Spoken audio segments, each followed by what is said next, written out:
दे ना.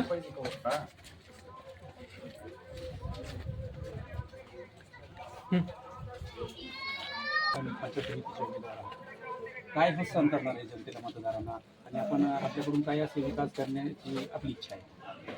मी कासापुरी गणातून शिवसेना उद्धव बाळासाहेब ठाकरे या पक्षाकडून मशाल्या चिन्हावर माझी पत्नी निवडणूक लढवत आहे. या ठिकाणी मी सर्व मतदार बांधवांना असं आवाहन करीन की त्यांनी माझा जो संघर्ष आहे, म्हणजे आमच्या बंधूचा जो संघर्ष आहे, त्यांनी जे यामागे जे कामं केलेली आहेत आणि त्यांनी जे आतापर्यंत प्रत्येक आंदोलनामध्ये प्रत्येक रास्ता रोको जे असं शेतकऱ्यांसाठी प्रश्न असो किंवा कुठल्या आरक्षणाचा किंवा धनगर आरक्षण, मराठा आरक्षण, विविध जे प्रश्न आहेत त्याबद्दल आणि जे विकास कामं जे केलेले आहेत त्यानुसार आपण नंतर याच्याप्रमाणे कामं करू.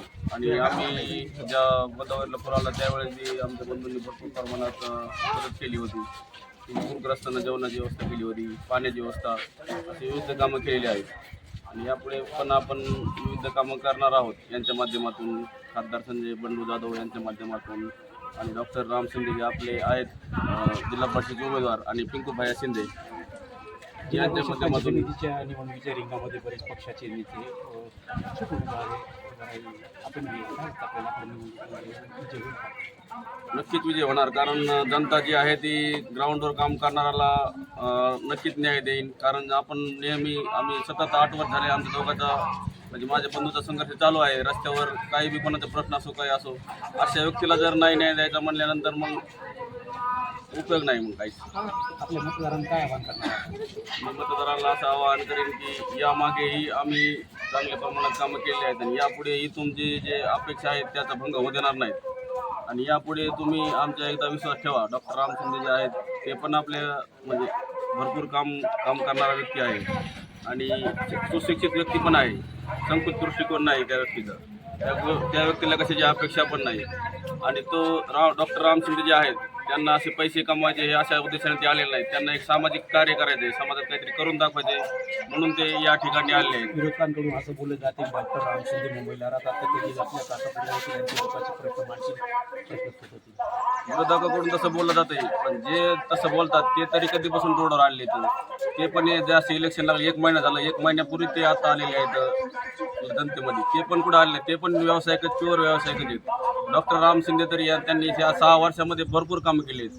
आता त्यांच्या माध्यमातून आम्ही बऱ्याच दिंड्यांना पण म्हणजे सौ खात्यातून त्यांनी बरेच कामं केली आहेत. आता आपल्या दुष्काळाच्या वेळेस त्यांनीच मला प्रोत्साहन दिलं होतं की बाबा तुम्ही असं काम करा, मी तुम्हाला काय लागतं तिथं देतो. आता ज्या वेळेस आपला महापूर आला त्यावेळेस पण त्यांनी सांगितलं होतं की बाबा तुम्ही हे काम करा, पाणी द्या, काय लागलं तर मला सांगा. आणि अनेक विद्यार्थ्यांच्या त्यांच्या माध्यमातून जे विद्यार्थी आहेत त्यांना पण आपण भरपूर प्रमाणात हे केलेली मदत केली आणि विद्यार्थ्यांचे सत्कार पण भरपूर प्रमाणात त्यांना प्रोत्साहन द्यावं म्हणजे हुशार विद्यार्थ्यांना त्यांनी दिलेलं आहे. आणि जे आता जे असे त्यांना बोलतात ते पण कधीच नव्हते इथं रस्त्यावर, ते आता आलेले आहेत इलेक्शनमध्ये. कोणताच उमेदवार रस्त्यावरला नाही. जे आता जिल्हा परिषद उभे येतं त्यामध्ये कोणीच उमेदवार रस्त्यावर आलेला नाही. तर आता व्यावसायिक दृष्टिकोनातून समजा आलेले आहेत. मतदारांना काय आवाहन करायचं? मतदारांना असं आवाहन करीन की डॉक्टर राम शिंदे यांना आणि पंचायत समिती गणातून माझी पत्नी ज्योती धोंडराम कोल्हे आणि तिकडं आमचे पिंकू भैया पिंकू भैया म्हणजे तरुणांच्या हृदयामधलं नेतृत्व आहे. प्रत्येक माणूस गरीब आहे पण प्रत्येक माणसाला असं म्हणजे लगेच धावून म्हणजे मदत करण्याची त्याची हे असते. म्हणजे मदत कर असे आमचे जे 3 उमेदवार आहेत ते मशाल चिन्हावर उभे आहेत, त्यांना प्रचंड बहुमताने विजय करा अशी मी मतदारांना विनंती करेन.